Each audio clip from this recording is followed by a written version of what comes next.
He pioneered the California sound before composing one of the greatest albums ever made, a masterpiece that even inspired the Beatles. And today the world has lost a music visionary with the death of Beach Boys co-founder Brian Wilson.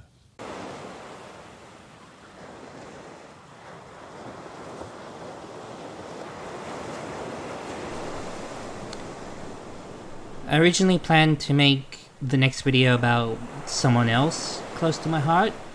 It will be coming soon, I promise. This is, unfortunately, Brian passed away earlier this month. I'm currently recording on 28th of June, so it's been a couple of weeks since he passed away, and yeah, this is what I'm making. I should clarify that his death wasn't tragic, but it doesn't make the loss any easier, and I genuinely didn't expect it to hit this hard. I'm about to go through my personal history on how he and his work impacted me, but before I do, I want to make one thing very clear. I want you to think about how we talk about, say, Charli XCX's Brat, or Taylor Swift's recent album, or whatever pop artist is currently making the headlines or dominating the airwaves. Whenever these artists release an album or a song, we analyze it, we review it, we score it, we debate its merits with friends or online. You get it. The point is that we respect them as artists and their works to be taken seriously. A big reason that we can do that was because of what Brian did back in 1966 and beyond.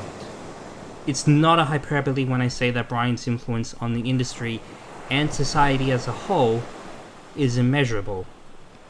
And it sucks that he had to endure so much pain to make some of the best music the universe will ever hear. Please keep this in mind when I say that Brian's music helped me during a very difficult time in my life. I know it's a cliche to say that music saved one's life, and yeah, we get into that trap a lot of the time, but for me, it was true.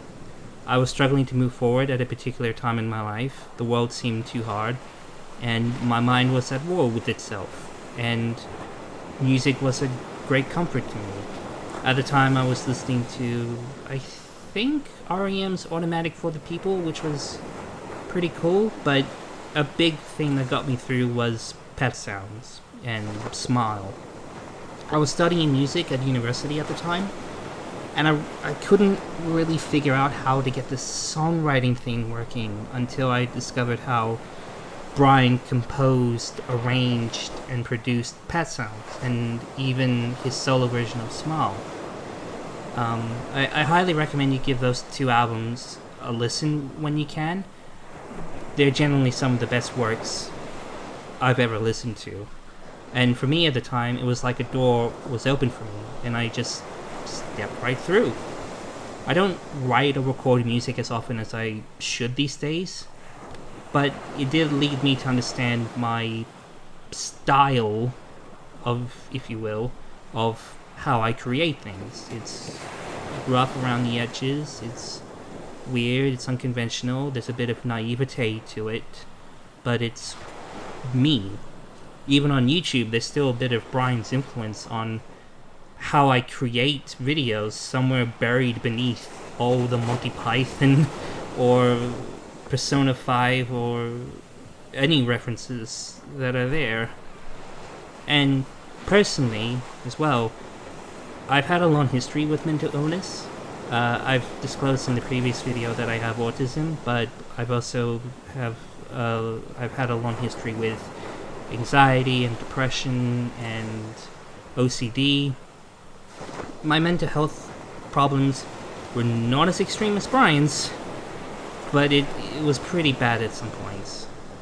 There's a lot of things that pulled me through, from family to friends to seeing my doctor and my therapist to hilariously refinding my love for Crash Bandicoot, as well as music. And I think Brian made it okay for me and others who suffer from regular mental health issues to talk about it.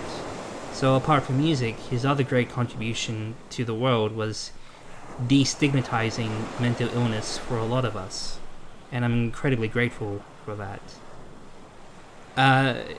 If you can tell, this is just one take, because I didn't want it to re-record and re-record, because then it would feel very insincere.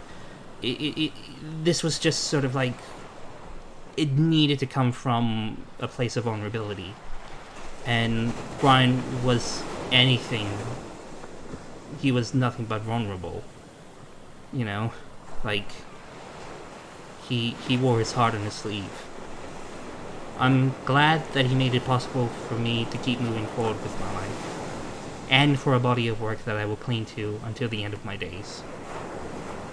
I'm sad that he's no longer here, but I'm grateful for all that he did for me. And really, my reason for making this video was not for any kind of like reach or views or anything like that. It was simply just to say thank you to Brian. So yeah, thanks Brian. God only knows what I'd be without you.